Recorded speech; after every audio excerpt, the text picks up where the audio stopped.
आज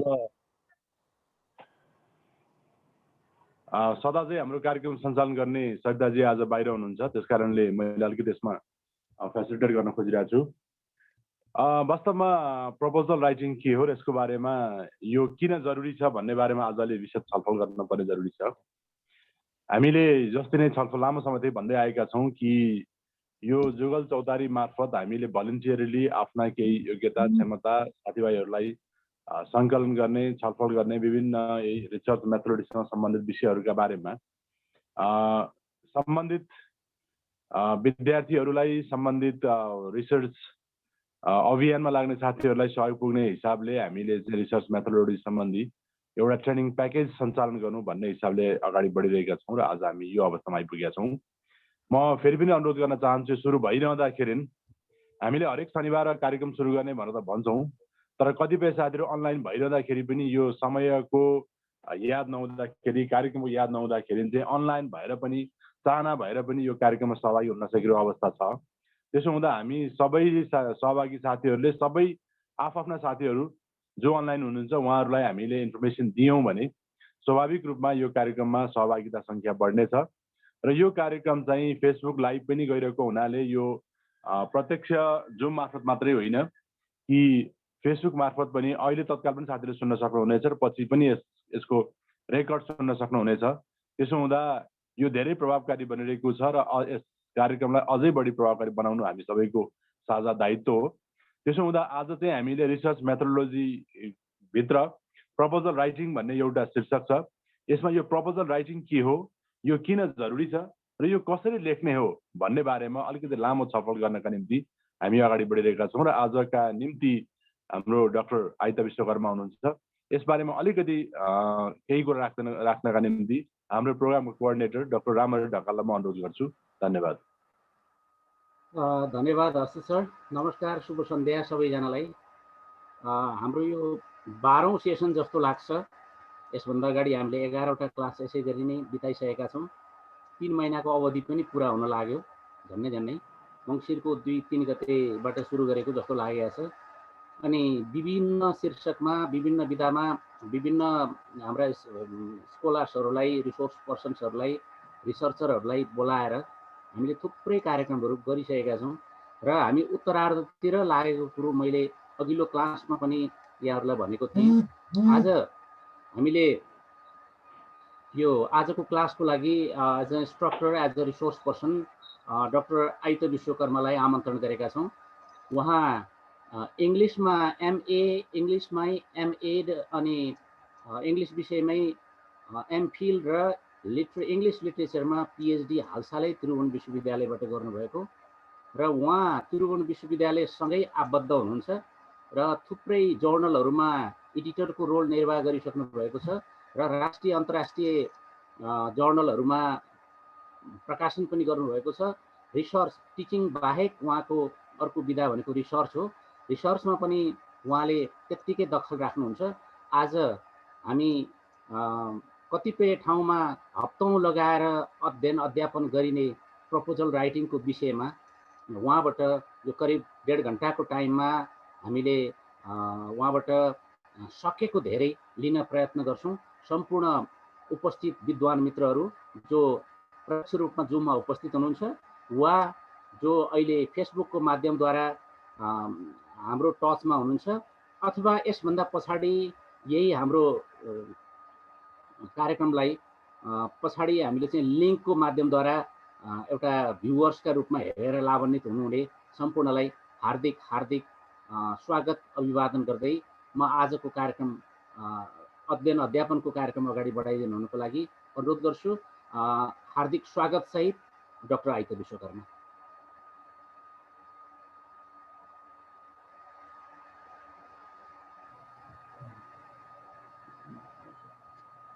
Thank you very much, Dr. Ramari Dhakal.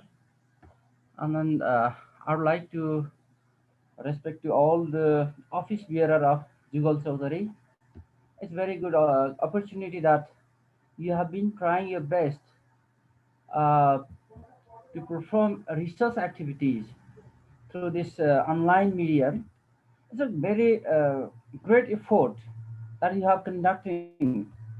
So the reason behind it is this, in our context, in our Nepalese society, even in the university, the most important thing is that research has not been integrated in the education, teaching, learning, and then it's obviously it's a very much important contribution of research can be in the education field, but it hasn't been incorporated. That's why. So our education system also has been hangover of the past tradition, that we don't have the existing knowledge and other thing else. So that's why I have also dreamed of having a research, and I have done number of research myself. But today, as Dr. Dhakal informed me that I have just collected some material for discussion for today's session on research writing, proposal writing. Let me thanks to the office bearer of all the Jugal Chautari, and then participants. I would like to pay respect to all of you, and let me begin my presentation without delaying. Let me share my, yeah, make sure that we'll have this.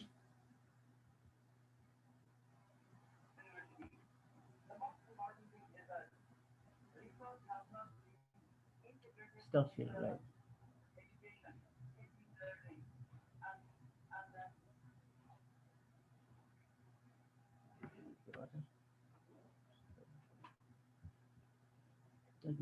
What's the matter?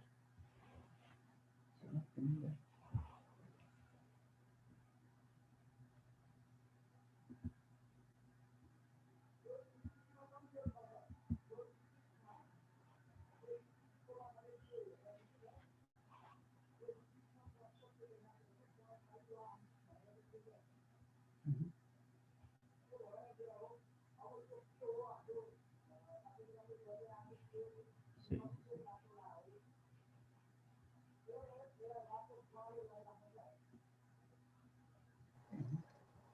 So यसलाई minimise गरेर त्यो open गर्नुहोस् बाहिर, त्यस पछाडि खोल्न सजिलो हुन्छ। Okay, that I'm going to the selfie.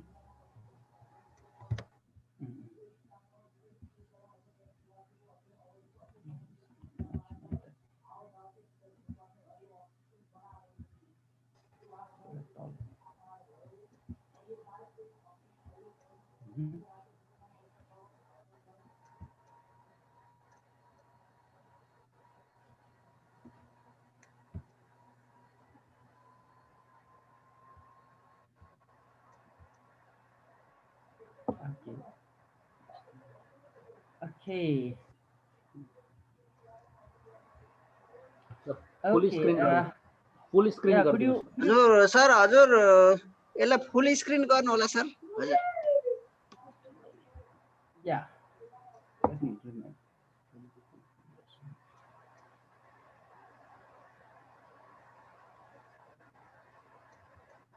Okay.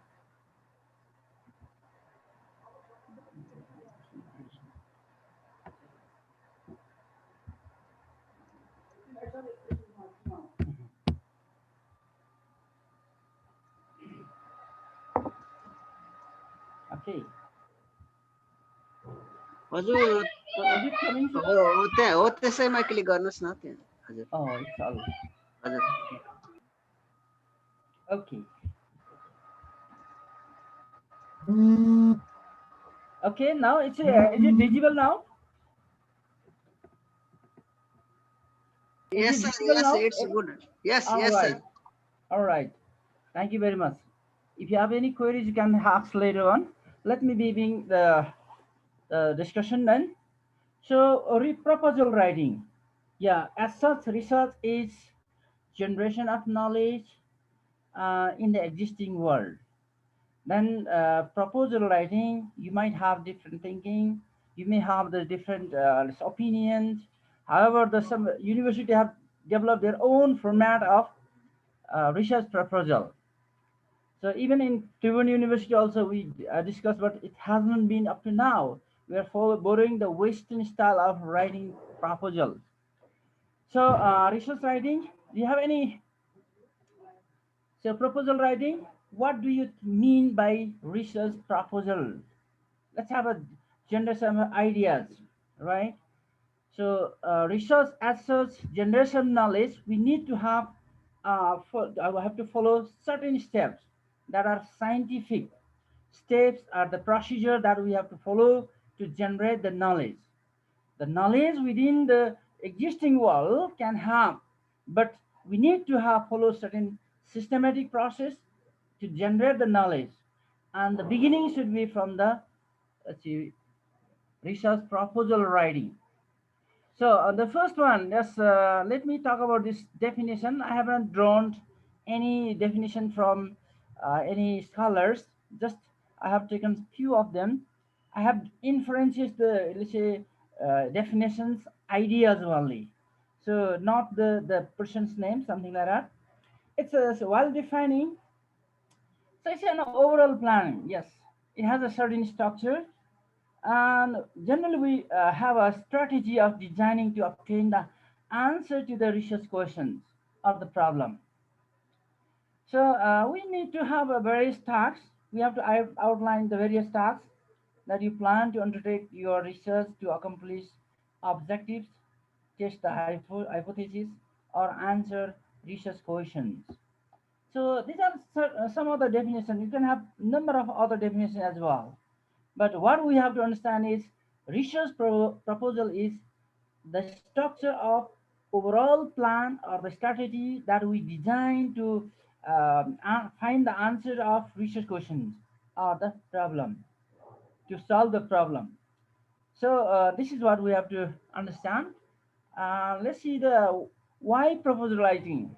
Another one issue is that why do we have to write down? So there are a number of, yes, ways that number of, yeah, this ideas behind this proposal writing.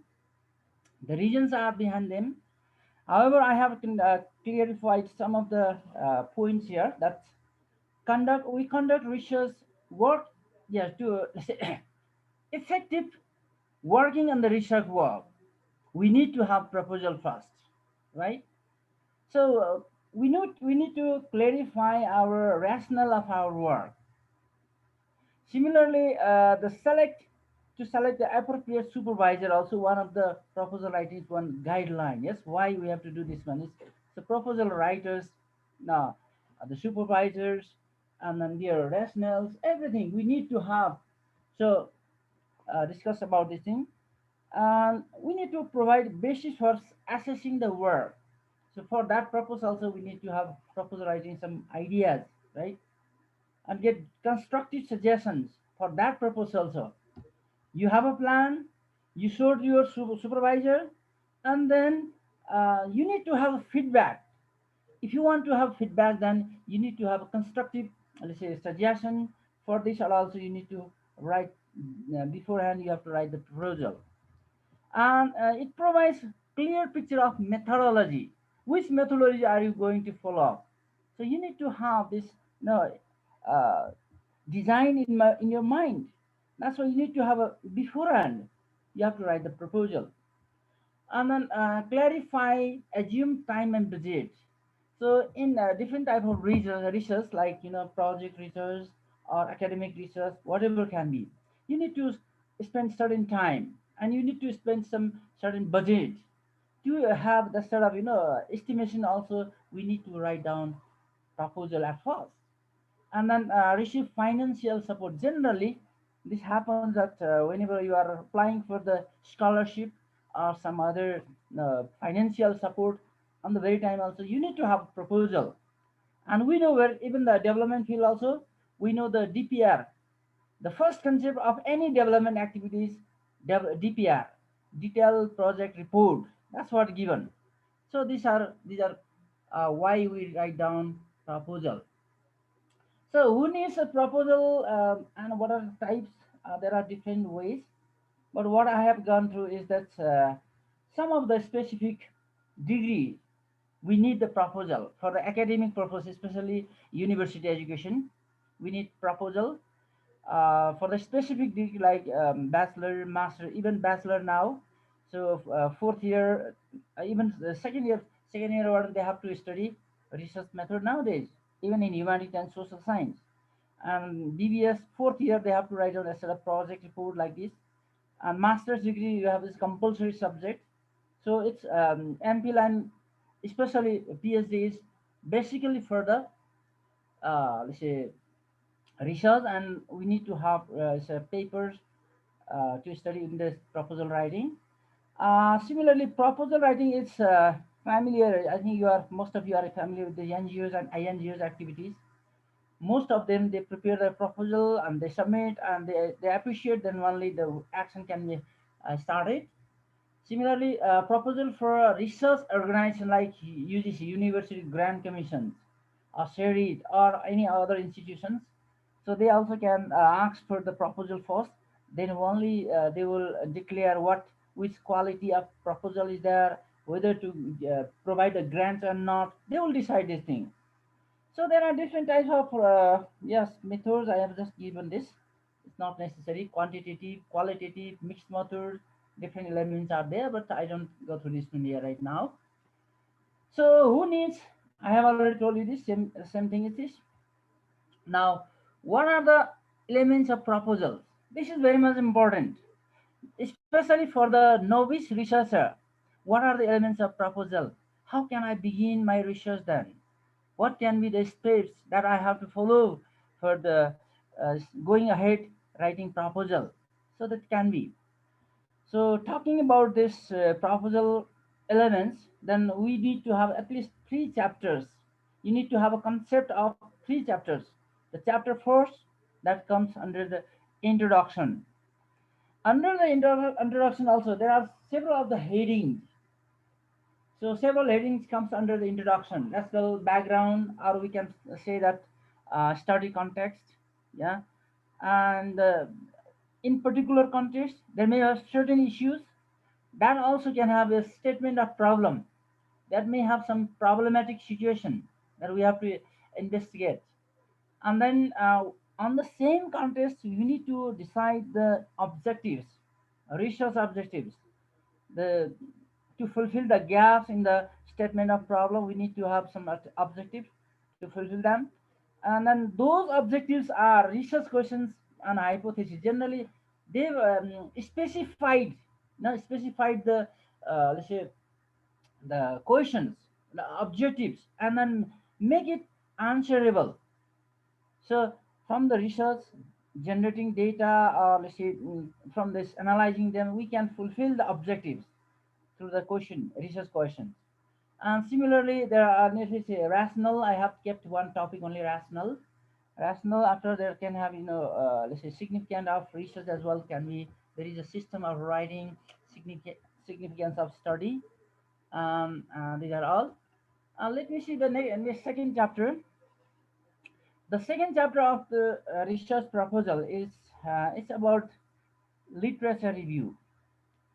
By the term literature review, we discuss that the knowledge that has been already generated, or the existing literature knowledge in the world that previously has been researched, and then so many scholars might have been done research in the field, and they might have some found certain knowledge that has to be analyzed, revisited. That has to be connected to our topic. So that's why we can go on. It's a continuous process. Knowledge generation as a continuous process. Some of them in the past already have done, and still the knowledge also, if there has been gap in the previous one, then again you are trying your best. We are trying our best to fill up the gaps in the literature, and then again we are generating our questions and answer. That's all. So the first term that we have to go through while reviewing the literature is theoretical literature. So theoretical literature is actually what you have to talk about is it's all already verified, tested knowledge, and that has been let's say appreciated as principles or theory established in the literature. So these are very much important, and these theoretical literature generally they function like as a touchstone to our new newly generated knowledge. That's why theoretical literature very much important. There are then number of theories are there. Maybe let's for instance, functionalist theories can say, Marxist theory can say, some other structuralist, so and so can be. Uh, Anyway, theoretical literature is very much important because we are trying to generate new knowledge, but based on the existing knowledge. That's why it's very much important. And the next way that we have to generate another knowledge is empirical literature. That is nothing more than the previously, uh, let's say, previous researches where it has been already found based on the theory. Previous studies or researches might have been carried out. There also might have been applied some key methods, and then they may have found some new finding that has been incorporated in the literature. So that we have to investigate it. The topic we have selected should be related to this empirical literature. So in which area are we going to investigate? That's what we have to find out. Uh, After drawing the empirical literature, we need to draw some of the implication of literature review. Another one very much important because uh, scholar one has already researched in this area, and he identified in this area these are the knowledge generated by him. His argument are these. Still, the some lackings are there, and these ideas are, yeah, similar to my research. However, some lackings are there in that research. That's why I'm going to design this. Yes, I'm going to design this research in this way. You have to claim your own background. So, with this all reviewing the theoretical and empirical literature and implication, then we need to draw our theoretical standpoint. Which theory do you want to base on the research then, on your research? That's what you have to design. And then based on the theoretical literature, let's say theoretical foundation, you need to develop your own track. There can have some the new or innovative ways of designing your conceptual framework. Conceptual framework generally is a mind map for you. You will follow this theoretical foundation, and you will follow, these are the literature background, these are the theoretical background, these are my variables, and then after I will go through, I will generate the data in such a way. I'll be doing this sort of field work, tools, things are like this. So that makes your way comfortable. It's a mind map. It's like as a blueprint of your own, let's say, research. How you go on, step by step, systematically, scientifically, to generate the knowledge and validate them. So these are the things that you have to go through in the literature review. This is what I have also followed in my research as well. Now, third and the most important chapter that we have to design in our proposal writing is um, research methodology. And you might have been able to, let's say, follow number of methods. But what we have to discuss in the methodology, I have taken very simple sub-heading only. So first, at least we have to clarify ourselves. There should have a clarity of research design.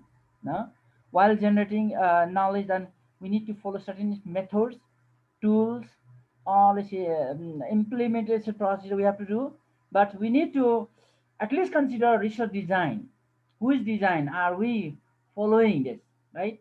Maybe the qualitative design, quantitative design, or mixed method, whichever design. So that can have a worldview or paradigm or some other thing else. Let's not go up to there. But under the design again, so we need to consider about other elements, sub elements. So under the let's say sub elements can be as population and sampling procedures, population universe. These are the things that we have to go through because knowledge is in the society. The peoples are the population, the universe of population, and all of them is not possible to take the, let's say, data from them. So we need to take sampling, There are a number of sampling procedures. I think you have been already known to these methods of sampling. So another is that which we have to mention is that data collection techniques. Data collection techniques also must be mentioned in the proposal writing. So which technique will be utilized? Maybe yes, let's say interview, focus group discussion, questionnaire, or some other. So anyone can be, yes, according to the nature of subject matter, nature of this, let's say, problem you have selected, that can be collected in the, say, use different techniques. And then data collection and analysis procedure also another very much important. So these are some of the, let's say, subheading of research methodology. I just, there can have a number of things like collection, data collection procedure. Also, we have to analyze, let's say, mention, and then analysis procedure. Also, we have to mention. These are the things that. So, uh, yeah, up to here I have just gone through. Is there any, let's say, confusion, any difficulty in the problem, in the conversation, in the language, something like that? Is there any problem? My dear participant, I'm sorry, just I am speaking only English. If it is problem, I will be translating this one. Dr. Dhagal sir, is there any problem this? Sir problem त के होला यो लेभलमा त्यस्तो नहोला, यद्यपि सरले नेपालीमा पनि बोलिदिनु भयो भने अझ क्लियर हुन्छ। It's okay. That's all. Thank you very much. Thank you very much. Obviously, अब आउने chapter चाहिँ I will do this even in Nepali. There is no doubt.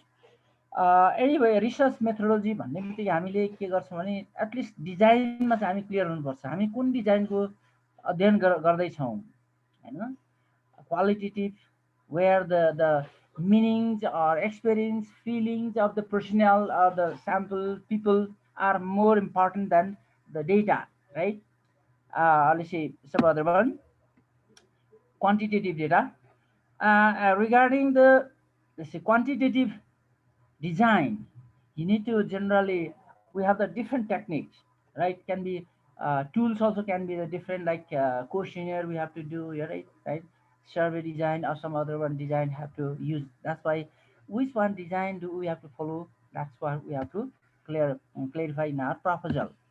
Another one is data collection technique को सन्दर्भमा पनि यो design हामीले जुन लिन्छौँ त्यो डिजाइनले एक खालको प्याराडाइम हामीलाई गाइड गर्छ, अनि त्यसको प्याराडाइमको आधारमा हामीले टेक्निक्सहरू चाहिँ हामी डिजाइन गर्न सक्छौँ.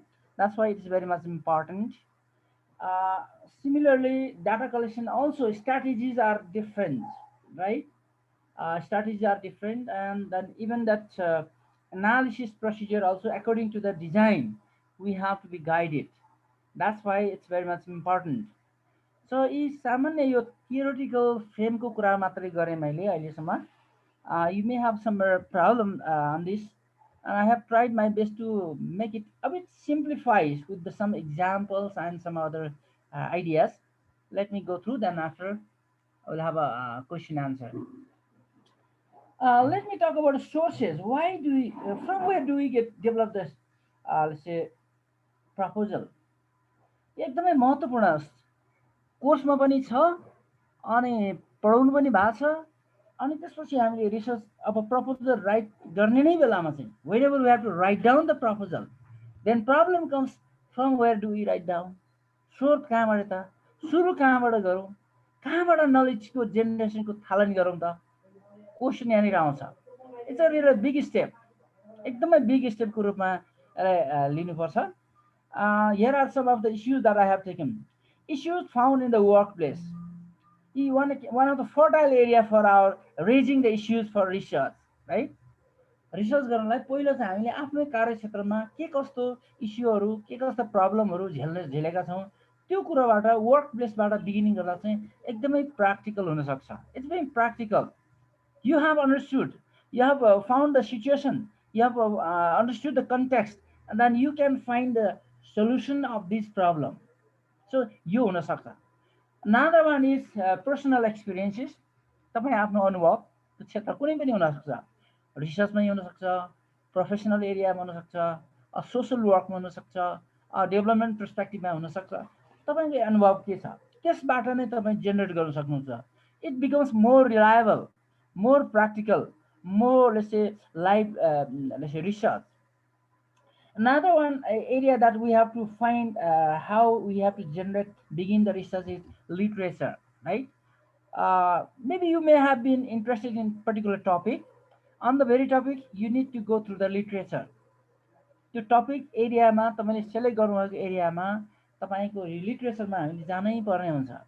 के छ त एक्जिस्टिङ वर्ल्डको knowledge, how it has gone through, how the knowledge has been generated, what are the previous work, what are the theoretical ground. ती कुराहरूको लिटरेचर चाहिँ फेरि जस्तो डिप स्टडी गरेनौँ भने हामीले कहाँबाट सुरु गर्ने भन्ने नै थाहा हुँदैन। It's a very much important issue while writing proposal. अर्को चाहिँ we can have this replication of earlier works. अब यसलाई कपी भन्न चाहिँ मिल्दैन, रिप्लिकेसनको अर्थ कपी नै लाग्छ। Still we have to see the model of the previous proposals. Previous प्रपोजलहरूबाट पनि हामी मोडल लिन चाहिँ सक्छौँ। What sort of methods, what sort of theories, what sort of let's say conceptual framework, what sort of let's say data has been used. We can have a sort of generation of ideas from the previous model. यो पनि एउटा स्रोत हुन सक्छ for the novice researcher, especially I'm talking. Attending professional conference also another one. It's a wide range. यसको अलिकति ऊपर छ, व्यापकता छ यसमा चाहिँ। प्रोफेसनल कन्फरेन्सहरूमा पनि यी कुराहरू चाहिँ रिसर्चको कुराहरू धेरै कुरा आउँछ र प्रपोजलकै कुराहरू कसरी लेख्ने, कहाँ कसरी लेख्ने, यस कम्पोनेन्टहरू के हो, यसको सिस्टमेटिक प्रोसेसहरूको बारेमा we can learn lot of things and we can start our job. Another is consulting with expert from the related field. अर्को चाहिँ हामीलाई लागेको कुरा चाहिँ नि एक्सपिरियन्स भएका जस्तो even that experts who are in the related field, we can share with them, we can consult them, we can share our ideas, and with this also we can generate knowledge where the gap is, knowledge gap is, then how we can go forward and what can be the steps. This can be done in our, let's say, area. So another one is previous researchers problem as suggested by them also we can go through. For example, I myself have started one research, but I'm not able to complete research because there are some limitation and delimitation of the research. Then prior researcher also can have some suggestion. So you can ask which area do I go, right? So for instance, let me talk about one thing. In my PhD research, what I have done is this, I've gone to critical language pedagogy. And then it was my field was multilingual schools, and then I did critical language pedagogical strategies practice in multilingual education. But I could not continue, let's say compare the schools where multilingual mother tongue based multilingual schools are there, and then what are the differences with the non-mother tongue based schools. I could not compare. Then I have a sort of feeling that I can suggest to somebody else, the coming researcher, that okay, this is the fertile area for you. There is a gray area. Then you can go on, you can forward, you can proceed in this way. In this way, previous or prior researcher also can guide. So these are the ways that novice researcher can find out some of the way out while writing proposal. So let me talk about this one. Problem originates from where the problem comes, right? If there is no problem, no research, no needed. Yes, it's not necessary. So if there is problem, then we have to have research. And let's see this one. Problem originates from where then? From where? Let's see. So we need to have clear gap in the result of several investigations in the same field. So we need to find out gap, gray area in the previous researches or investigation in the same field. Then only our topic may be suitable for this one, for the writing proposal. Otherwise, even topic cannot be suitable. Similarly, results of several investigations disagree with each other. How they are, disagree with each other. The previous research why they have not been matching, why they are not being agreeing, what can be the reason behind this. So like this also we can have, let's say, we can have this. Facts in any field are found in the terms of unexplained information. This is it. There are a number of things in the world that unexplained informations are there. So even in your professional field, maybe workplace or social um, surrounding, there may be a number of unexplained information. Then you want to explain this thing. That may be helpful to the humankind for or to grow up your professional area. So these areas also very much important, and we can generate ideas from these areas. Okay, now let me talk about the stocks and needs of research problem. Just I'm talking about problem. So problem is, let's say, necessity is the mother of invention. We know very well this is one proverb. Necessity is the mother of invention. When there is problem, we have to go through research then. Why there is problem? What can be the solution? What are the obstacles from this problem? So these are the things that we have to consider. At the same time, we need to see some of the nature of research problem. So while writing the proposal, we need to select the problem, but these problems should be, it should be innovative or new problems should be. So that can be the gray area for us. Otherwise, if it is already coming problem and it has been solved, maybe it's not necessary. And then let's say the problem that you are going to generate or address is that should be manageable.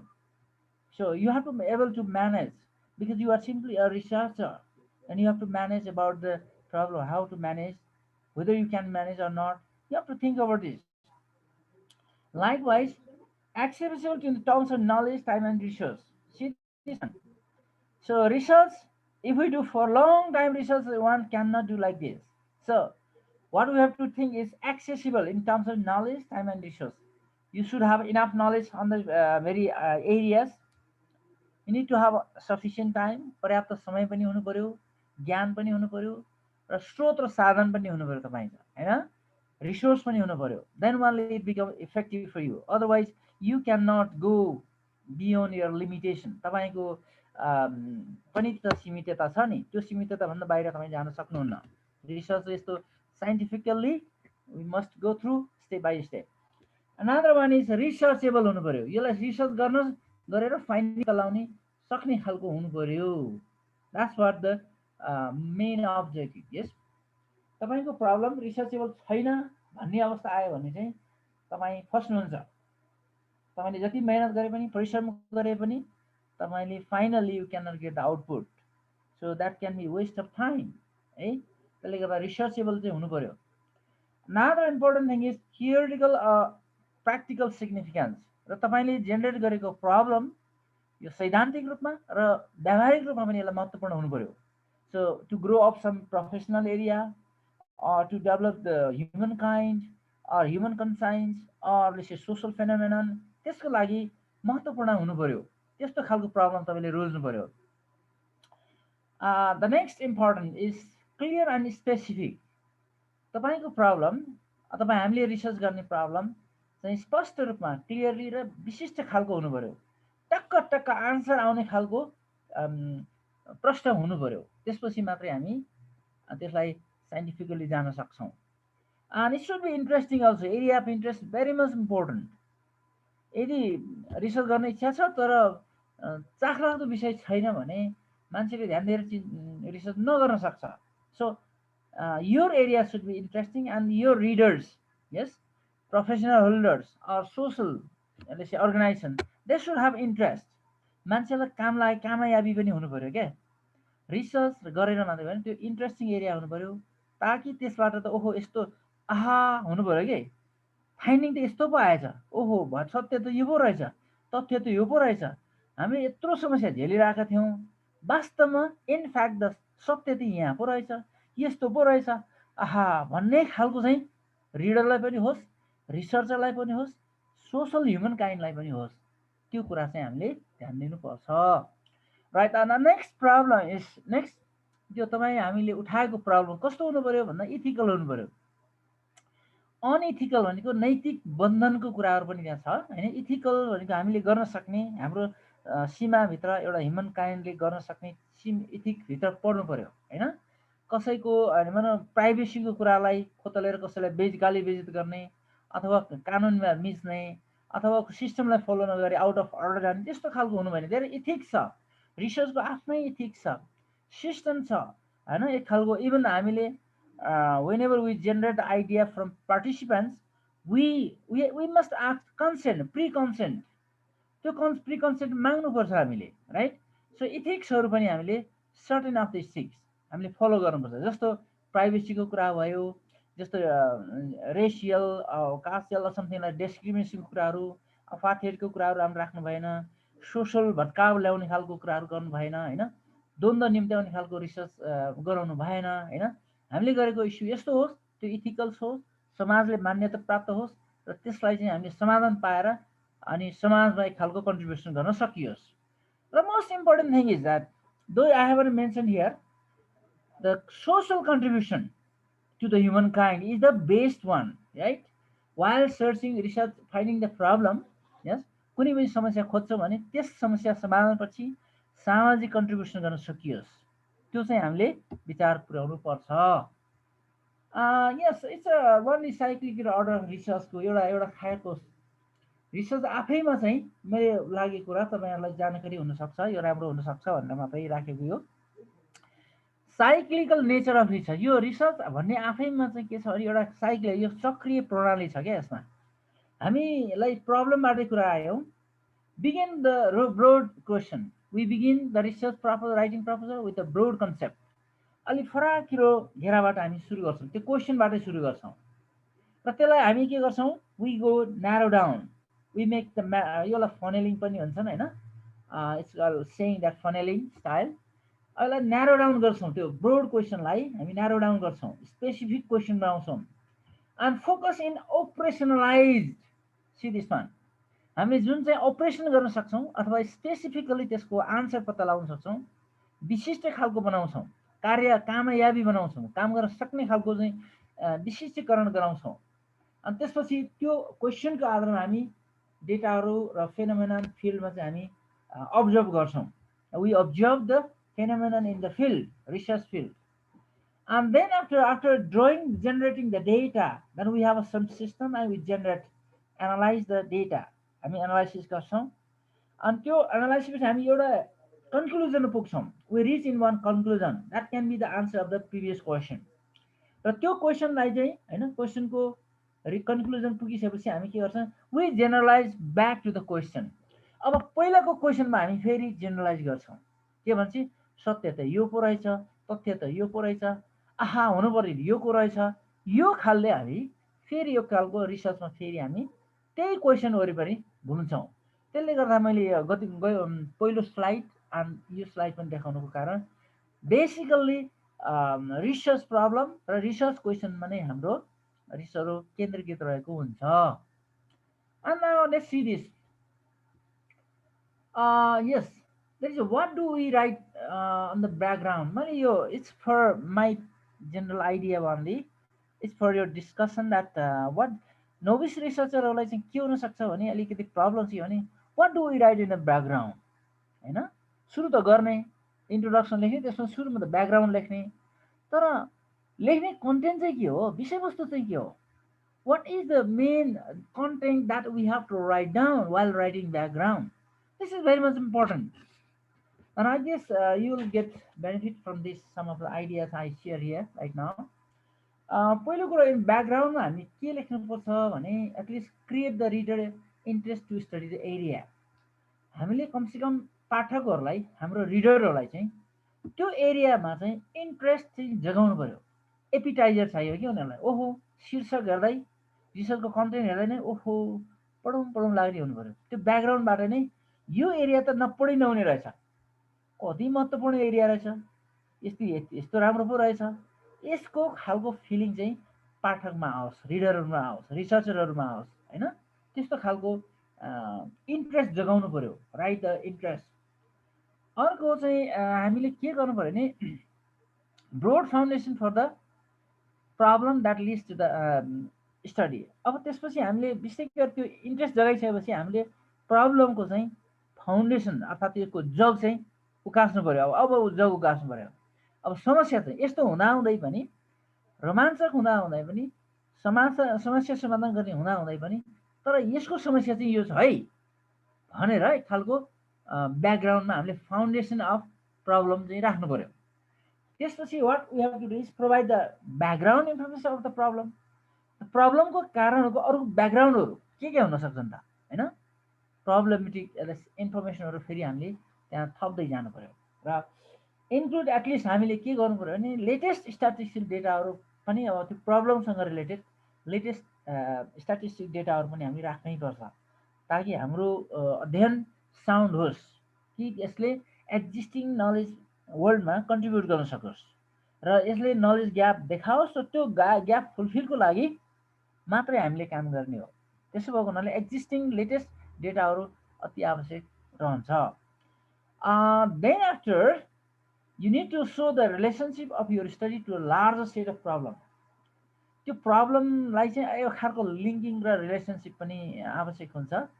Is a brother फ्रेममा हैन, यसको contribution के हुन सक्छ भनेर सामान्य। Then after we need to specify the condition you wish to change. अब हामीले खोजेको चाहिँ के त हैन, समस्या समाधान गर्न खोजेको problem, which one is the problem and how we want to go to solve भनेर थोरैमा लेख्ने हो यसमा चाहिँ। So specify the condition you wish to change.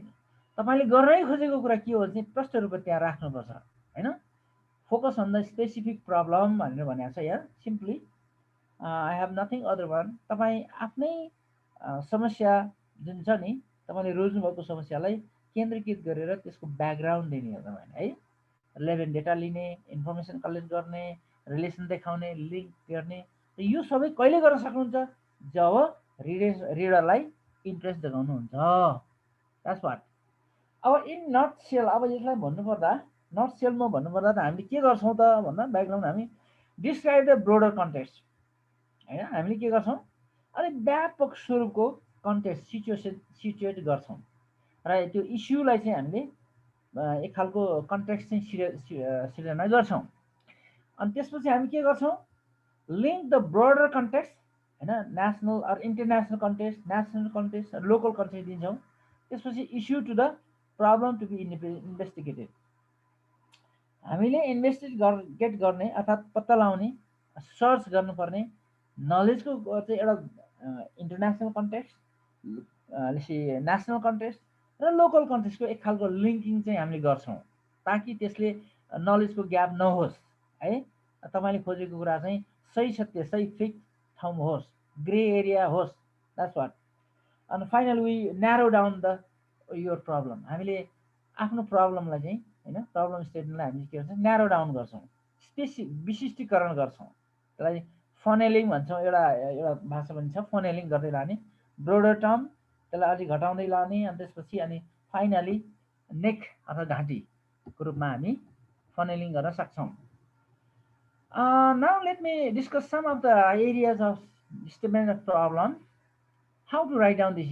यो पनि नोभिस रिसर्चरलाई अलिकति कठिन कुरा नै हुन्छ। अब प्रब्लम स्टेटमेन्ट प्रब्लम कसरी लेख्ने त हैन, के लेख्ने, त्यसमा कसरी खोज्ने, how can we generate the ideas related to the statement problem. अब त्यसलाई कसरी लेख्ने, यी कुराहरू चाहिँ एक खालको प्रब्लम हुनसक्छ कतिपय नोभिस रिसर्चरहरूलाई, बिगिनरहरूलाई। यद्यपि यहाँहरू धेरै रेस्पेक्टेड रिसर्चर हुनुहुन्छ, एक्सपर्ट हुनुहुन्छ तपाईँहरूको फिल्डमा, तपाईँ यो मैले चाहेँ it can be helpful to the novice researchers. First of all what we have to do is state the problem that needs to be solved है। हामीले गर्नै खोजेको, एड्रेस गर्नै खोजेको प्रब्लम चाहिँ के हो हैन, सल्भ गर्न खोजेको प्रब्लम चाहिँ के हो, त्यो कुरा चाहिँ तपाईँले उजागर गर्नु पर्यो। So what you have to do is present it by explaining its context briefly.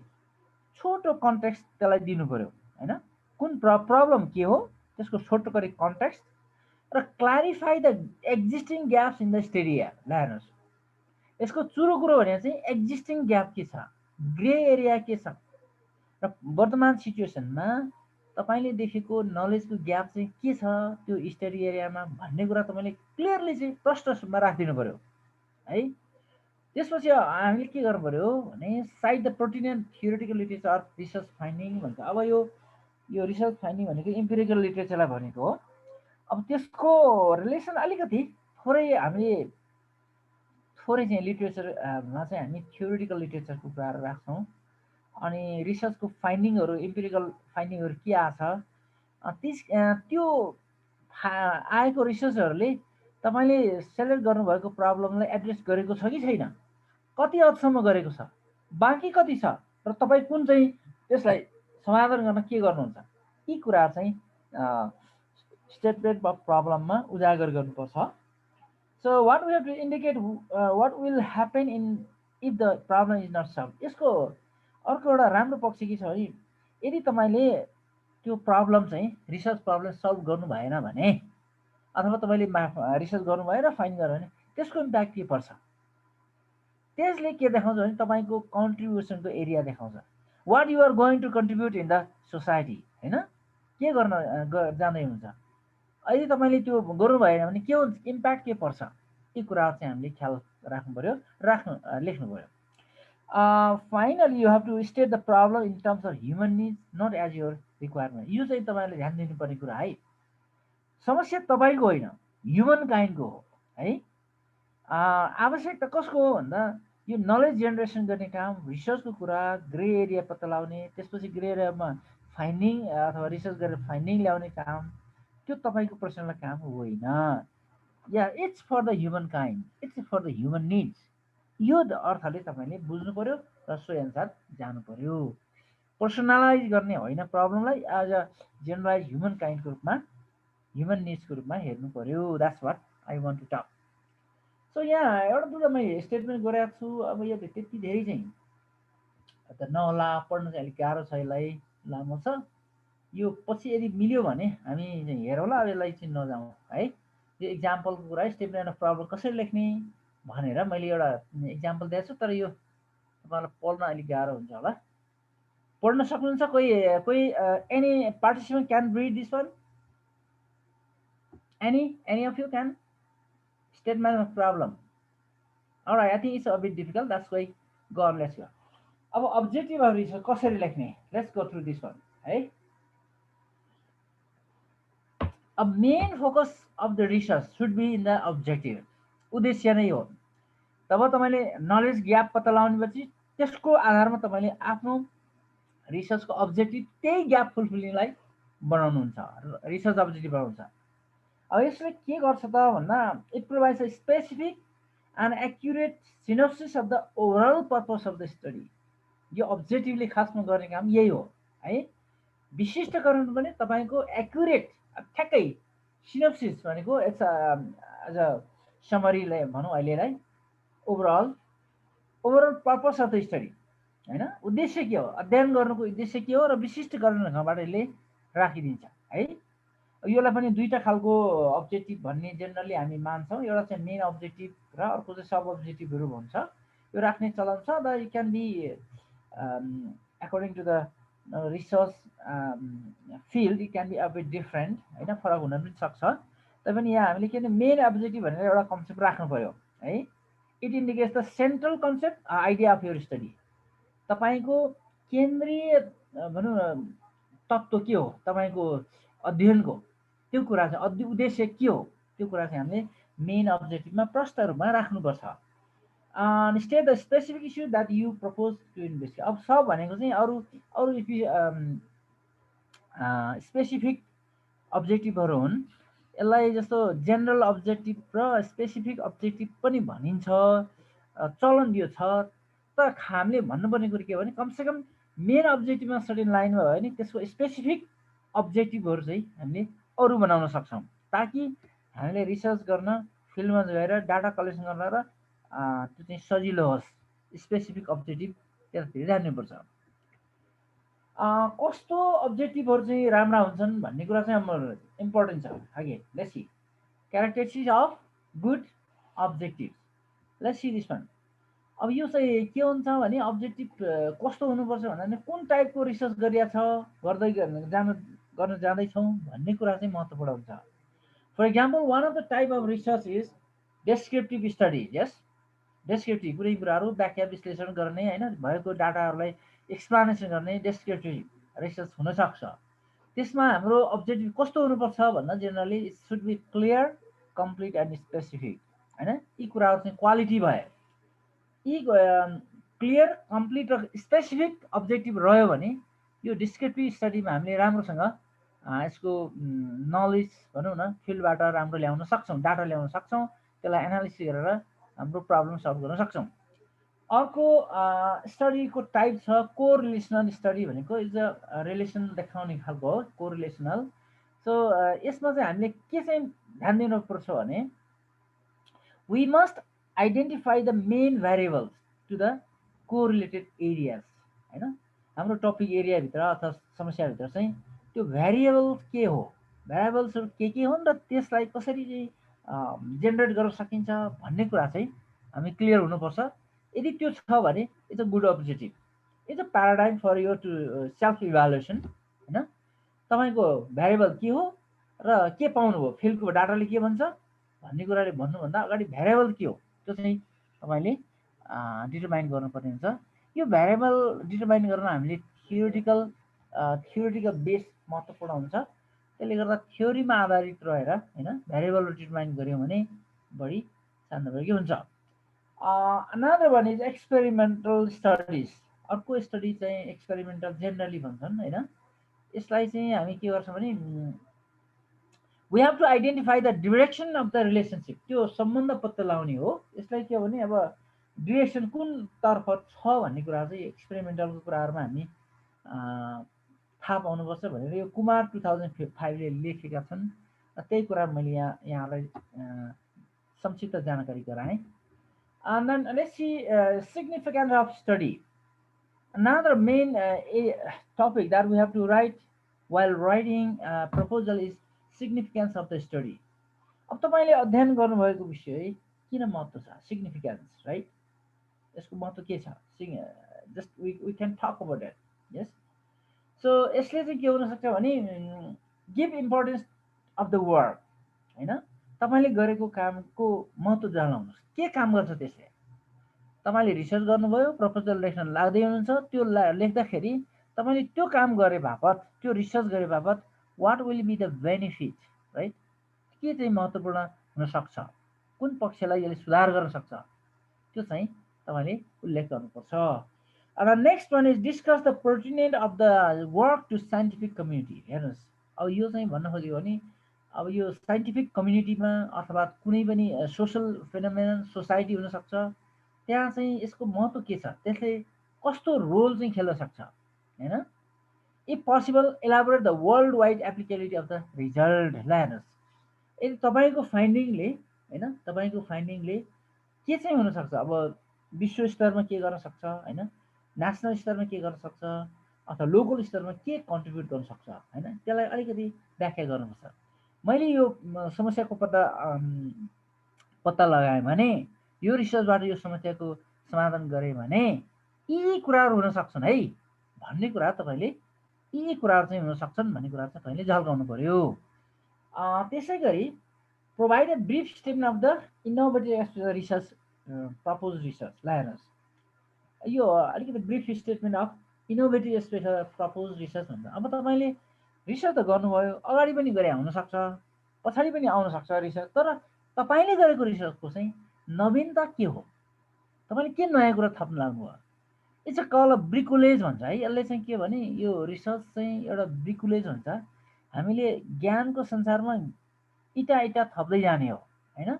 तपाईँको रिसर्चले तपाईँको समस्या समाधान गर्नुभयो भने त्यसबाट कुन चाहिँ ज्ञान थपिन्छ, नवीन ज्ञान थपिन्छ, तपाईँको सोसल कन्ट्रिब्युसन के रहन्छ, त्यो कुरा चाहिँ तपाईँले यो सिग्निफिकेन्समा तपाईँले राख्न सक्नुहुन्छ।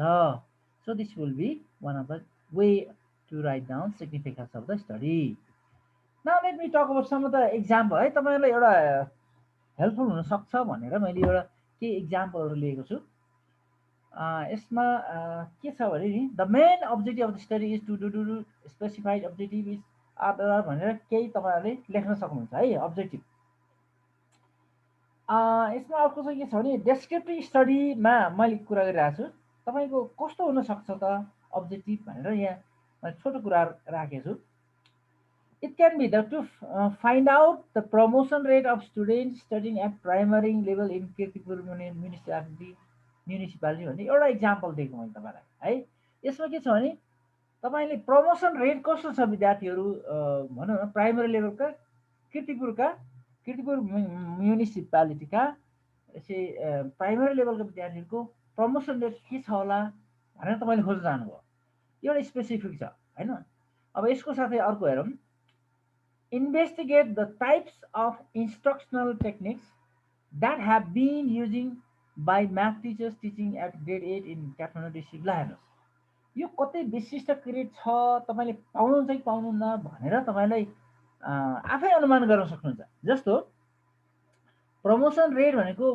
पास आउट भनौँ न पास आउटको रेट के छ भनेर तपाईँले किर्तिपुरभित्रको नगरपालिकाभित्रको स्कुलहरूको स्याम्पलिङ गरेर हेर्नुभयो भने प्राइमरी लेभलमा मात्रै जानुहुनेछ तपाईँ अनि प्रमोसन रेट पास रेट मात्रै हेर्नुहुनेछ अनि तपाईँको त्यो रेट कति आयो त कतिजनाले होइन कति सङ्ख्यामध्ये कतिजनाले प्रमोसन भनौँ रेट कति आउने रहेछ त्यो एकदम स्पेसिफिक छ तपाईँहरूले हेर्नुहोस् अनि त्यो एक्सप्लेन गर्न सक्नुहुन्छ ल अब फाइन्डिङ अब तपाईँले फाइन्डिङ गर्ने के लेख्न सक्नुहुन्छ भने यसरी किर्तिपुर म्युनिसिपालिटीभित्र प्राइमरी तहको विद्यालयहरूमा विद्यार्थीहरूको प्रमोसन रेट चाहिँ यो रहेछ है भनेर तपाईँको फाइन्डिङ आउँछ ल हेर्नुहोस् यो अब्जेक्टिभले यही कुरा देखाउँछ त्यो आउने बनाउन तपाईँले अहिले नै यो स्पेसिफिक बनाउनु पर्यो अनि त्यस्तै गरी अर्कोमा हेर्नुहोस् investigate the types of instructional techniques that have been using by math teachers teaching grade 8 in Kathmandu district ल हेर्नुहोस् अब यहाँ लोकेसन क्लियर छ काठमाडौँ डिस्ट्रिक्ट लेभल तयार छ ग्रेड 8 अनि तपाईँको कुन पार्टिसिपेन्ट जानु पर्यो म्याथ टिचर ल हेर्नुहोस् स्याम्पल युनिट कहाँबाट लिने भन्ने कुराहरू यहाँबाट तपाईँ आइहाल्नु म्याथ टिचर्स हेर्नुहोस् है अब investigate the type of instructional technique ल हेर्नुहोस् अर्को एउटा विशिष्टीकरण छ शैक्षिक टेक्निकहरू स्ट्राटेजीहरू होइन शिक्षण विधिहरू चाहिँ के प्रयोग गर्नुहुँदो रहेछ ल ल हेर्नुहोस् त कति स्पेसिफिक यो डिस्क्रिप्टिभलाई यो अरू इम्प्रेसनल टाइपको लागि नभइकन यो डिस्क्रिप्टिभ लागि हो यो विशिष्ट खालको अब्जेक्टिभ चाहिँ निर्धारण गर्नु पर्यो क्या तपाईँ हामीले त्यसो भएपछि हामीलाई कहाँ जाने काठमाडौँ डिस्ट्रिक्ट कुन लेभलको टिचरहरूलाई हेर्ने कक्षा 8 का कुन सब्जेक्टको म्याथ टिचरका अनि के हेर्ने इन्स्ट्रक्सनल टेक्निक कति सजिलो हेर्नुहोस् त विशिष्टीकरण यसरी बनाउनु पर्यो अब्जेक्टिभ अब कोरिलेसनल स्टडिजमा पनि हामीले अघि नै भनिहाल्यौँ explore the relationship between IQ and academic achievement लगाएर एकाडेमिक एचिभमेन्ट के छ र आइक्यूमा के छ भनेको त्यसको रिलेसन हेर्ने it can be one of the one yes variable complete छ नि त so it's very clear one yes अब identify the correlation between content learning and participating in extra curricular activity हेर्नुहोस् कन्टेन्ट विषयवस्तुको अध्ययन र एक्स्ट्रा करिकुलर एक्टिभिटीमा सहभागिताको बिचमा सम्बन्ध के छ भनेर पत्ता लगाउन खोजेको भनेको एकदम विशिष्टकरण खालको क्वेसन हो यस्तो खालको अब्जेक्टिभ हामीले निर्धारण गर्नु पर्यो भन्ने हो एउटा स्याम्पल एक्जाम्पल हो यो तपाईँहरूको फिल्डमा may not be usual but it can be made yeah in some of the educational research and other one त्यस्तै गरी एक्सपेरिमेन्टल स्टडिजमा ल हेर्नुहोस् अब्जेक्टिभ कसरी गर्ने भन्ने सन्दर्भमा study the impact of cooperative learning strategy on the students achievement ल हेर्नुहोस् कोअपरेटिभ लर्निङ स्ट्राटेजी भनेको सहयोगी सिकाइ रणनीति भन्छ सहयोग सिकाइ रणनीति भन्छ यसलाई यसको इम्प्याक्ट के छ त्यो विद्यार्थीको एचिभमेन्टमा त्यसको इम्प्याक्ट के छ भन्दा विशिष्ट खालको हुन्छ के आउँछ भन्ने कुरा चाहिँ होइन सिग्निफिकेन्ट छ छैन भन्ने कुराहरू हामीले स्ट्याटिस्टिक्स टुल्सबाट एक्सपेरिमेन्ट गरेर हेर्न सक्छौँ त्यस्तै गरी investigate the effect of ICT education on science content learning यस्ता कुराहरू पनि आउन सक्छन् है यो ICT education on content learning के छ यसको इम्प्याक्ट इफेक्ट यो हेर्न सक्छौँ right Dr. Gal sir, is there a time limit? Whatever the time, I need. I think I have few of the slides remaining. Sir केही छ भने सरले अर्को 10 मिनट लिन मिल्छ ल it's all right. Okay, within 10 minutes I will complete. Okay, that's fine. Now research question कै सन्दर्भमा मैले भने यो जनरली क्वालिटेटिभ रिसर्चको लागि generally used in qualitative research है रिसर्च क्वेसन जनरली चाहिँ डिफ्रेन्ट क्वान्टिटेटिभ रिसर्चमा पनि प्रयोग गर्न सकिन्छ फर्मुलेटी बेस्ड अन द स्पेसिफिक अब्जेक्टिभमै आधारित बनाएर रिसर्च बनाउने हो relation between two or more variables but put relationship as a question यो पनि राख्न सक्छौँ यसले रिसर्च क्वेसनले नि के गर्छ त भन्दा relationship between two or more variables यो देखाउँछ रिसर्च क्वेसनमै यो कुराहरू क्लियर हुनुपर्छ भ्यारिएबलहरूको सिचुएसन त्यसै गरी direction and best to organize the project है यो इट प्रोभाइड्स रिसर्च क्वेसनले के गर्छ त भन्दा डाइरेक्सन दिन्छ हामीलाई best to the organize the project and delimit the project and display is boundaries है यो फङ्सन अफ रिसर्च क्वेसन है यो त्यसो भएर महत्त्वपूर्ण छ यसले नै निर्देशन गर्ने हो समस्या अनुसार ग्याप अनुसार रिसर्च क्वेसन अनुसार हामीले रिसर्च अगाडि बढाउने हो अब यसको क्यारेक्टरिस्टिक अघि पनि भनिसक्यौँ that should be clear specific answerable relevant and interconnected है यो अब्जेक्टिभ रिसर्च क्वेसन क्लियर हुनु पर्यो स्पेसिफिक हुनु पर्यो आन्सर ल्याउन सक्ने खालको हुनु पर्यो र रिलेभेन्ट र इन्टरकनेक्टेड एउटा रिसर्च क्वेसन र अर्को रिसर्च क्वेसनको कनेक्सन पनि हुनु पर्यो है द्याट्स वाट ल मैले छोटो इक्जाम्पल यहाँलाई दिएको छु होइन यो तपाईँहरूको फिल्डमा लागु नहुन सक्छ कतिपयलाई तैपनि इट्स एज इक्जाम्पल हेर्नुहोस् है example male students secure good score good marks in science than boys in master level भनेर एउटा प्रब्लम आयो ल यो हुनसक्छ स्ट्याटिस्टिकली यो हुनसक्छ मेल स्टुडेन्टको स्कोर राम्रो भने फिमेलहरूको चाहिँ कम हुने भनौँ न साइन्समा हुनसक्छ आएको पनि हुनसक्छ त्यसमा पर्पस अफ द स्टडी के हुनसक्छ भने the purpose of the study is to identify the relationship between sex or gender and the achievement of science subject at secondary level हुनसक्छ होइन अथवा मास्टर लेभल अब कुन लेभलमा हामी गर्छौँ त्यही हुनसक्छ है त पर्पस यसरी भयो अब रिसर्च क्वेसन कसरी हुनसक्छ भने do male score higher in science subject than students at secondary level एकदम विशिष्टकर गर्छन् कि गर्दैन होइन मेल हजुर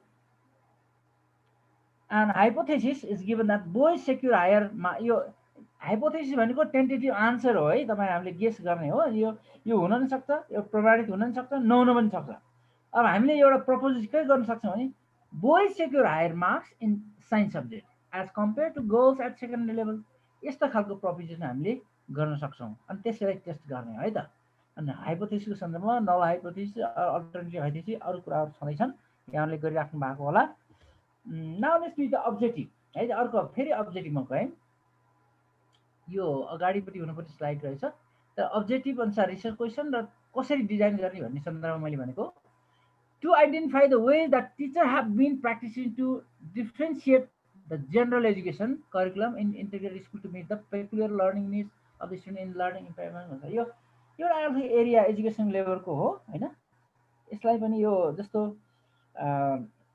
पेक्युलियर लर्निङ निड्स भनेको अनौठो खालको सिकाइ क्षमता भएको आवश्यकता भएकाहरूलाई हामीले कसरी चाहिँ डिल गर्न सक्छौँ भन्ने कुराहरू कसरी भनौँ न त्यस सन्दर्भमा यो क्वेसन छ अब यसमा how do teachers teaching to student with hearing impaired भनेको छ हेर्नुहोस् है हियरिङ भनेर सुन्न नसक्नेहरू होइन बहिराहरूलाई differentiate the general education curriculum to meet the special need education भनेर भन्छ एउटा खालको question what type of problem they have होइन यसलाई पनि जान सक्छौँ होइन स्याम्पल क्वेसन ओन्ली है स्पेसिफिक हुनुपर्छ भन्ने मेरो मान्यता है अब्जेक्टिभ अनुसार नै हामी रिसर्च क्वेसन बनाउँछौँ र त्यसलाई नै स्पेसिफाई गर्छौँ है now let me talk about rationale of the study rationale अफले के गर्छ त होइन तपाईँको अध्ययनले अन्त्यमा तपाईँले यो ऱ्यासनल के छ त तपाईँको होइन देखाउनु पर्ने हुन्छ होइन यसलाई चाहिँ के भन्छ नि यसले तपाईँको solution of the research problem तपाईँले जुन ल्याउनु भयो नि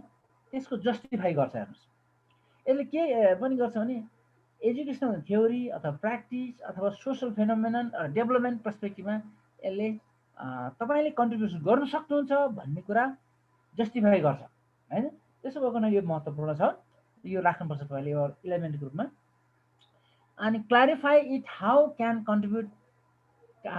contribute to expand the horizon of knowledge of readers into the field तपाईँले सेलेक्ट गर्नुभएको क्षेत्रमा तपाईँले गर्नुभएको रिसर्चको फाइन्डिङले त्यसको नलेजको होराइजन अथवा ज्ञानको व्यापकतामा होइन कतिको चाहिँ कन्ट्रिब्युट गर्न सक्छ होइन योगदान कति पुर्याउन सक्छ भन्ने कुरा पनि यो ऱ्यासनलले जस्टिफाई गर्छ। त्यसले गर्दा यो तपाईँले यही कुराहरू मेन्सन गर्नुपर्ने हुन्छ।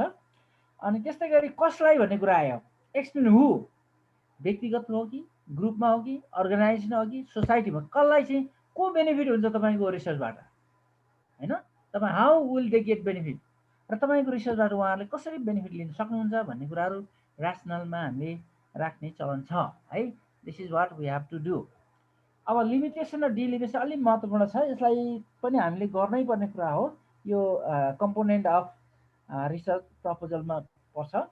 लिमिटेसन चाहिँ के हो भने तपाईँको स्टडी एरियामा पोसिबल विकनेसहरू के हुन् होइन। यो research title not by the research, तपाईँ आफूले चाहिँ होइन, तपाईँको एरियाभित्र टाइटल एरियाभित्र होइन तपाईँ टपिक एरियाभित्र रिसर्च गर्दा त्यसका सम्भावित विकनेसहरू के हुन सक्छन् त्यो कुरा तपाईँले लिमिटेसन राख्नुपर्छ।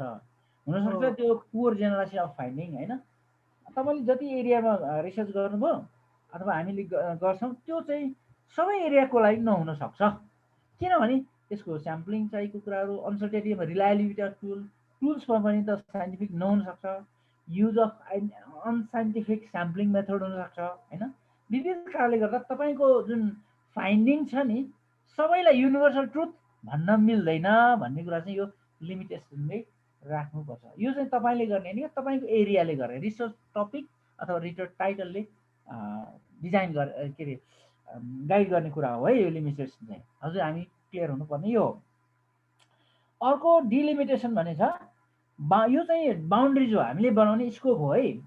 Set out by researcher or control by him or her limited research से यो बााउन्ड्री हामीले आफैले क्रिएट गर्छ। Set out by researcher control by him, तपाईँले आफूले आफ्नो दायरा चाहिँ निर्धारित गर्ने हो यसलाई चाहिँ होइन। यसलाई के भने रिसर्च टपिकको एरिया क्षेत्रभित्र नपर्ने होइन कि तपाईँ आफूले त्यही क्षेत्रभित्र पनि आफूले एरिया कन्फाइन गर्नुपर्ने हुन्छ।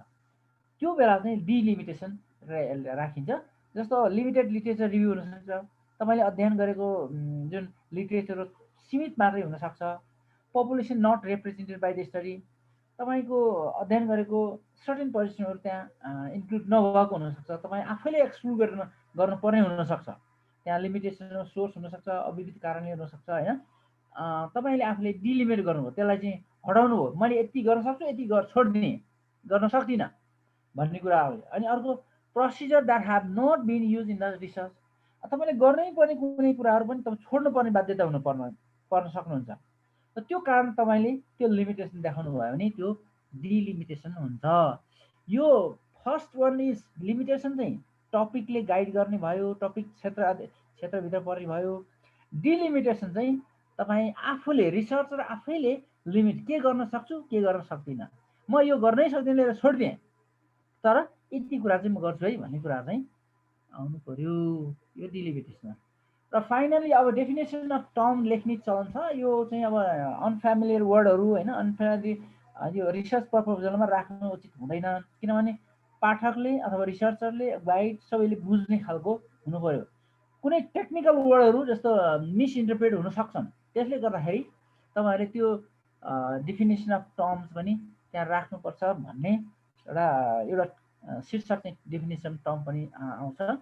अब मैले त त्यो च्याप्टर डिभिजन पनि राख्ने चलन छ होइन। अब जेनरल रिसर्चहरू युनिभर्सिटी रिसर्चहरूमा त्यसलाई मैले यहाँ उल्लेख गरिनँ।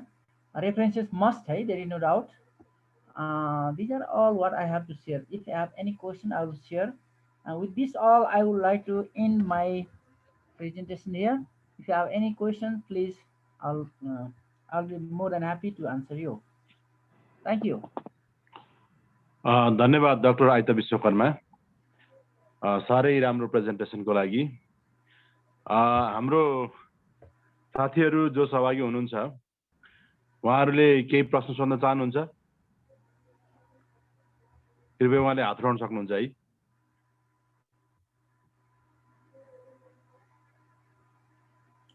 हाम्रो बिचमा चाहिँ फेसबुकमा 70+ हाम्रो भ्युअर्सहरू हुनुहुन्थ्यो भने फेसबुक लाइभमा अहिले यो जुम लाइभमा 27 जना हुनुहुन्छ, अघि 35 जनासम्म हुनुहुन्थ्यो। त्यसो भएको हुनाले हाम्रो यो कार्यक्रम चाहिँ 6:30बाट सुरु गरेर 8 बजीसम्म सम्पन्न गर्ने भन्ने हाम्रो निर्धारित सेड्युल हो। त्यो अनुसार सरले अब यहाँ टाइमै सक्नु भएको छ। के प्रश्नहरू हामी लिन सक्छौँ? साथीहरु केही प्रश्न छ? Yes, if you have any question, then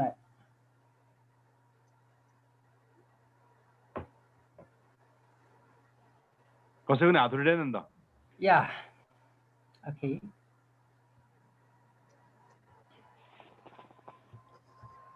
प्रश्न केही नआउनुको मतलब सबै कुरा बुझ्नुभयो भन्ने अर्थले बुझ्न पर्यो? Exactly. Okay, that's fine. That's fine. That's fine. Okay. ल 27 जना साथीहरु हुनुहुन्छ, उहाँको खासै प्रश्न आएन। Right. त्यसो भए हुँदाखेरि चाहिँ हामीले प्रश्न रहेनछ, साथीहरूले धेरै स्पष्ट बुझ्नु भएछ। सरको प्रेजेन्टेसन एकदमै राम्रो त थियो नै, यो प्रश्न आएन भन्दा झनै राम्रो भयो भन्ने कुराको प्रमाण यसबाट प्राप्त हुन्छ भन्ने हामीले अनुमान गर्न सक्छौँ। त्यसो हुँदा म फेरि पनि अनुरोध गर्न चाहन्छु कि हामीले जुगल चौतारीका माध्यमबाट यो रिसर्च मेथोडोलोजीको एउटा प्याकेज प्रोग्राम सञ्चालन गर्ने कुराकानी गरेका थियौँ र त्यही अनुसार हामी अगाडि बढ्यौँ र अहिले हामी चाहिँ 12औं क्लास सेसनमा अगाडि बढिरहेका छौँ।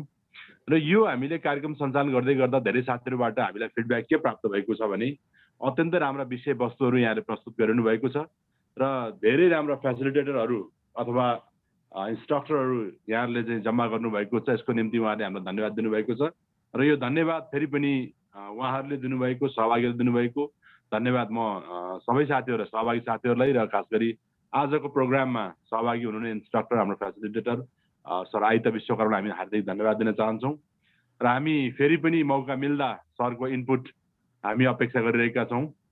खास गरिकन यो प्रोग्राममा सहभागी हुने साथीहरू कतिपय विद्यार्थी हुनुहुन्छ, कतिपय रिसर्चर हुनुहुन्छ, कतिपय विभिन्न सेक्टरमा काम गरिरहनुभएका, सेक्टर लिड गरिरहनुभएका पर्सनालिटीहरू हुनुहुन्छ। त्यसो हुँदा यो रिसर्च मेथोडोलोजीको ओरिएन्टेसन गरिँदाखेरि हामीले पढिरहँदाखेरि धेरै खाले चाहिँ साथीभाइहरूले एकैचोटि चाहिँ सुविधा पाइरहेको, फाइदा पाइरहेको हामीले महसुस गरिरहेका छौँ। त्यसो हुँदा हामी यस कार्यक्रमलाई अझै निरन्तरता दिन चाहन्छौँ र यसमा हामीले के कमजोरी गरिरहेका छौँ, के सुधार गर्न सकिन्छ र कस्ता विषयहरूलाई हामीले यहाँभित्र समावेश गर्दाखेरि यसलाई अझ बढी प्रभावकारी बनाउन सकिन्छ भन्ने सुझाव हामी निरन्तर अपेक्षा गरिरहेका छौँ र यो कार्यक्रमलाई बढीभन्दा बढी प्रभावकारी बनाउनका निमित्त हामी यो अभ्यास गरिरहेका छौँ। र अब के छ रामरी सर, लास्टमा केही ऱ्यापअप गर्नुहुन्छ? हुन्छ सर। हजुर,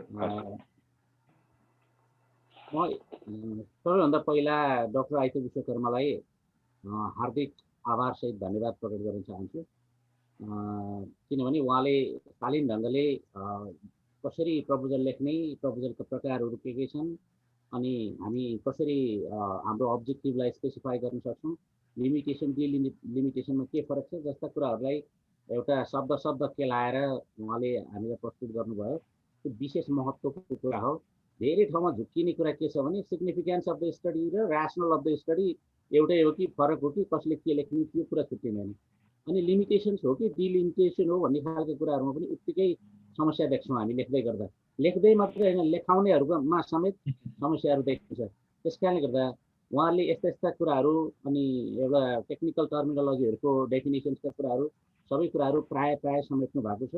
अनि फेरि हामीसँग पनि डिलिमिटेसन थियो नि त, टाइमको डिलिमिटेसन थियो, अनि प्रस्तुतिका लागि धेरै कुराहरूको समस्याहरू थिए।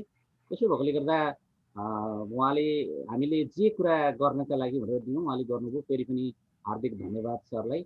अर्को हप्ता चाहिँ हामी रिफरेन्सिङ साइटेसनसँग सम्बन्धित अलिकति आधुनिक पद्धति अहिले मेन्डेले भन्ने आएको छ, त्योसँग सम्बन्धित एक्सपर्टलाई हामीले अनुरोध गरेका छौँ। सायद उहाँले रेफरेन्स कसरी लेख्ने, साइटेसन कसरी लेख्ने भन्ने मोडल बारेमा सकेसम्म वर्कसप स्टाइलले अलिक फङ्सनल क्लास गर्छु भन्नुभएको छ र यहाँहरू आफ्नो इक्विपमेन्ट सहित उपस्थित भइदिनु भयो अर्को हप्ता भनेदेखि चाहिँ अलि बढी फ्रुटफुल हुन्छ। धेरैको समस्याको विषय, धेरैले लेख्न नजान्ने विषय, अनि उस्तै भनेर नक्कल गरेको भरमा सक्नुपर्ने बाध्यता, त्यो चाहिँ सम्भवतः अर्को हप्ताबाट क्लिन हुन्छ भन्ने खालको कुराहरू पनि मैले जानकारी गराएँ। प्रश्नहरू छन् भने फेरि अन्तिममा हामी फेरि पनि लिन्छौँ। एकजना EndNote is better than Mendeley भन्नुभएको रहेछ। म त्यो पनि उहाँलाई अनुरोध गर्छु। अहिले यो फुट नोट्स इन नोट्सको प्रचलन के कतिको छ, उहाँ यो विषयका ज्ञाता हुनुहुन्छ, उहाँकै सल्लाहको आधारमा हामी अगाडि बढौँला। त्यही पनि सुझाव दिनुभयो, सुझावको लागि विशेष धन्यवाद। केही प्रश्नहरू छन् भने अन्तमा हामी केही समय छ थोरै हामी लिन सक्छौँ। यहाँ म्यासेज बक्समा चाहिँ त्यस्ता प्रश्नहरू छैन कि जस्तो लाग्यो। डिफ्रेन्ट टाइप्स अफ स्याम्पलिङ आयो भनेर सोध्नु भएको छ। स्याम्पलिङको क्लास चाहिँ हामीले लिइसकेका छौँ।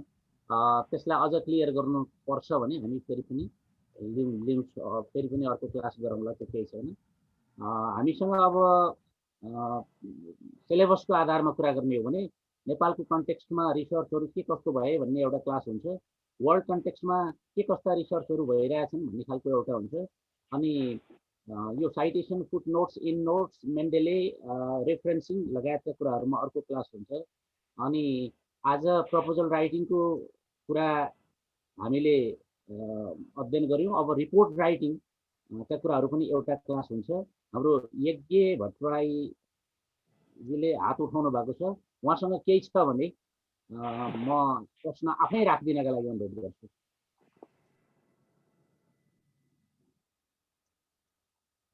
अनि कन्सेप्चुअल फ्रेमवर्कको बारेमा पनि भन्नुभएको छ। हामी यी खालका कुराहरूलाई कति हदसम्म सक्छौँ यहाँहरूको सल्लाहलाई अगाडि बढाउँदै राख्छौँ। यज्ञ भट्टराईजी को हुनुहुन्छ, एकचोटि प्लिज प्रश्न राख्नको लागि मैले अनुरोध गरेँ।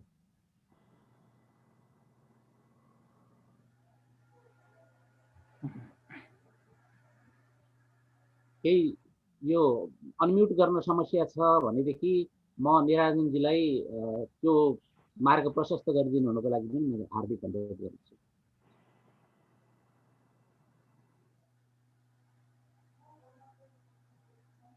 आफै गर्न सक्नुहुन्छ। ओके, ल बल्ल भयो। अघि यहाँ अनम्युटै गर्न मिलेन कि सर, त्यही भएर। ओके, सर्वप्रथम त आइगो सरलाई धेरै धन्यवाद सर, राम्रो थियो। तर मैले एउटा जान्न खोजेको जिज्ञासा के थियो भन्दा सानो, अब यो टाइप्स अफ प्रपोजल राइटिङ भन्छन्, एकाडेमिक अनि सोलिसिटेड, अनसोलिसिटेड, अब त्यो पनि भन्छ। अनि त्यो बारेमा सरले यसो टाइपमा केही भनिदिनु थियो कि यसो 1 मिनट भनेर, त्यही आशा। Thank you very much. Dr. Rasa, shall I answer now? Okay, please. Okay. So far is concerned, मैले दुईटा कुरा मात्र यहाँ राखेँ। यो हामीले प्र्याक्टिस गर्दै आएको चाहिँ एउटा खालको प्रोजेक्ट रिसर्च प्रपोजलको एउटा कुरा रह्यो। अनि अर्को एकाडेमिक डिग्री हासिल गर्नको लागि गरिने प्रपोजलको कुरा रह्यो। अनि यो प्रोजेक्ट बेसको चाहिँ एनजिओ, आइएनजिओ, इन्टरनेसनल आइएनजिओहरूले गर्ने रहे। अनि अर्को चाहिँ तपाईँको हामीले एकाडेमिक डिग्री हासिलको लागि गर्ने, जस्तो मास्टर्स डिग्रीको थेसिस भनौँ, एमफिलको भनौँ, पिएचडीको, यिनै रिसर्चहरूलाई हामी एक खालको प्रपोजल बनाउनु पर्ने, डिग्री हासिलको लागि गर्नुपर्ने एउटा एकाडेमिक रह्यो। प्रोजेक्ट बेसको लागि चाहिँ एनजिओ, आइएनजिओले बनाएको भयो। अब यो सोलिसिटेड र अनसोलिसिटेडमा चाहिँ त्यो एक खालको यो बेरियर टर्म हो। यसले चाहिँ के छ भने, अब हामीलाई अब लाग्छ सोलिसिटेडमा अलरेडी फर्मलाइज, यो के हो भने प्रोजेक्टहरूमा जेनेरेट हुँदो रहेछ। कसैलाई कुनै प्रोजेक्ट दिने इच्छा छ होला, उसलाई अधिकार प्राप्त भइसक्यो, दिनुपर्ने भयो, उसले चाहिँ प्रपोजल बनाएर पेश गर्नुपर्ने एक खालको सोलिसिटेड, पहिल्यै नै अनुमति दिएको भए तपाईँले यो खालको प्रोग्राम तपाईँले लन्च गर्न सक्नुहुनेछ, अनि तपाईँले यसरी प्रपोजल बनाएर ल्याउनुहोस् है भन्ने एउटा हो। अर्को अनसोलिसिटेड चाहिँ के भने इन्डिभिजुअली, इन्डिपेन्डेन्टली पेश गर्ने, सेलेक्सन हुन पनि सक्छ, नहुन पनि सक्छ। यो खालको हुने मैले बुझेको छु। त्यसबाहेक अरू मलाई धेरै ज्ञान चाहिँ रहेन, यहाँलाई माफ गर्नु होला। सोलिसिटेड र अनसोलिसिटेड जेनरली यो आइएनजिओहरूले चाहिँ प्रयोग गर्ने गर्छन्। र एकाडेमिकमा चाहिँ अब जस्तो हाम्रो एकाडेमिक प्रपोजलहरू बनाइन्छ, यो चाहिँ फर्मेट हुन्छ र यो अगाडि नै एक खालको एकाडेमिक स्ट्रक्चर प्याटर्न डिजाइन गरेर हुन्छ। तर यो युनिभर्सिटी अनुसार अलिकति तलमाथि पर्न पनि सक्छ, तर जेनरल फर्मेट चाहिँ एउटै हुन्छ। त्यसो भएको हुनाले हामी चाहिँ त्यही नै फलो गरिराखेका छौँ भनेर मैले उहाँलाई कति सन्तुष्टि दिन सकेँ। Thank you very much. त्यसै अब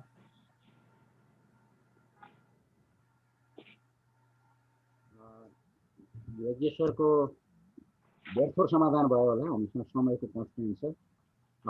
एकजना मित्र सिन्धुपाल्चोकबाट श्रीधर ढकालले मलाई सिन्धुपाल्चोक जिल्लामा भएको प्राकृतिक स्रोत र साधनको गलत प्रयोग भइरहेको छ, यसको समाधान गर्न के गर्न सकिन्छ भन्नेबारे छलफल गर्न आवश्यक देखिन्छ, डिग्रीमा मात्र भर परेर हुँदैन भन्नुभएको छ।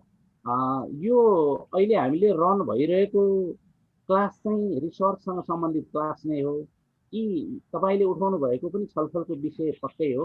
अनि जुगल चौतारी त्यो साँच्चीकै यस्तो चौतारी हो जसले विविध विषयहरूमा छलफल गर्छ? अर्को कुनै त्यस्ता छलफलका विषय राख्नका लागि म जुगल चौतारी सम्बद्ध मित्रहरूलाई अनुरोध गर्छु र त्यतिखेर यहाँलाई पनि जोडिनका लागि मैले अनुरोध गर्छु। अरू कुनै प्रश्न छ भने हामी अन्तिममा पुगेका छौँ। म अरू कुनै प्रश्न छ भने हात उठाउनको लागि अनुरोध गर्छु, अथवा प्रश्न राखिदिनु हुन सक्नुहुनेछ, सोझै प्रश्न राख्नु पनि मिल्छ।